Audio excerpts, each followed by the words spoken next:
What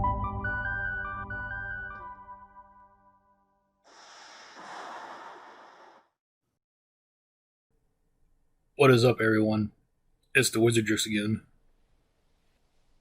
Today we're going to be talking about a really insane spoiler that got announced today for Kaldheim. And it's only uncommon too. Let's talk about Finn, the Fangbearer. He's a 1/3 Death Touch human warrior for 1 colorless and 1 green. His ability is, whenever a creature with Death Touch deals combat damage to a player, that player gets 2 poison counters. A player with 10 or more poison counters loses the game. Poison, everyone's favorite mechanic to hate, or these days people refer to it as Infect. There's a lot of decent Death Touch cards in Standard to work with. This won't be a super competitive deck, but it'll be a fun rogue strategy. There's 3 1-drops if you're going green-black. Tajuru, Blightblade, and Moss Viper are essentially the same, but with different creature types. Both are French vanilla 1/1 Death Touch. Then there's Falmire Knight, a 1/1 Death Touch with 1 black with an Avenger. Profane Insight, 2 colorless, 1 black instant, you draw a card, and you lose 1 life. Then exile this card, you may cast a creature later from exile, so it's card draw if you're needing it late game or an early game threat. Pretty versatile. For a 2-drop there is Mire Triton.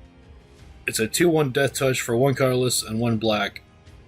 When it enters the battlefield, mill 2 cards, and you gain 2 life. The self-mill can be a benefit, but we'll talk about that later. Gaining 2 life isn't super bad either. It helps us stabilize if we're going against burn or other aggro-based strategies. For our 3-drops, we can play the very powerful Nighthawk Scavenger. It's a 1+X 3 creature for 1 colorless and 2 black. It has flying, death touch, and lifelink. Its power is equal to 1+ the number of card types among cards in your opponent's graveyards. So if our Infect strategy falls through, we can use this as an evasive beat stick and get huge life point swings in. If its power is 4, we get in, your opponent loses 4, and we gain 4. That's an 8-point swing in life advantage, and that's nothing to scoff at. There's also Hooded Blightfang.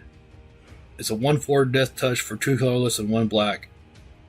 It has, whenever a creature you control with Death Touch attacks, each opponent loses 1 life, and you gain 1 life. Whenever a creature you control with Death Touch deals combat damage to a Planeswalker, destroy that Planeswalker. We could swing in and get big life point swings with Hooded Blightfang as well. Pretty much any aggro-based strategy is going to struggle. For another 3-drop, we have the highly underrated Call of the Death Dweller. It's a sorcery for 2 colorless and 1 black. Return up to 2 target creature cards with total converted mana cost 3 or less from your graveyard to the battlefield. Put a Death Touch counter on either of them, then put a Menace counter on either of them. This can target almost everything in this strategy. The fact that it can target Nighthawk is huge too. This card is borderline busted in the right strategies. It can also bring back our Death Touchers and give them Menace counters too for more evasion to get in and hit with more poison counters. Of course, we can't forget about Questing Beast, which can close out games on its own too. It's a 4/4 Vigilance, Death Touch, and Haste for 2 colorless and 2 green. Questing Beast can't be blocked by creatures with power 2 or less. Combat damage that would be dealt by creatures you control can't be prevented. Whenever Questing Beast deals combat damage to an opponent, it deals damage to target Planeswalker that player controls. Not much to say about this powerhouse card that hasn't been said already.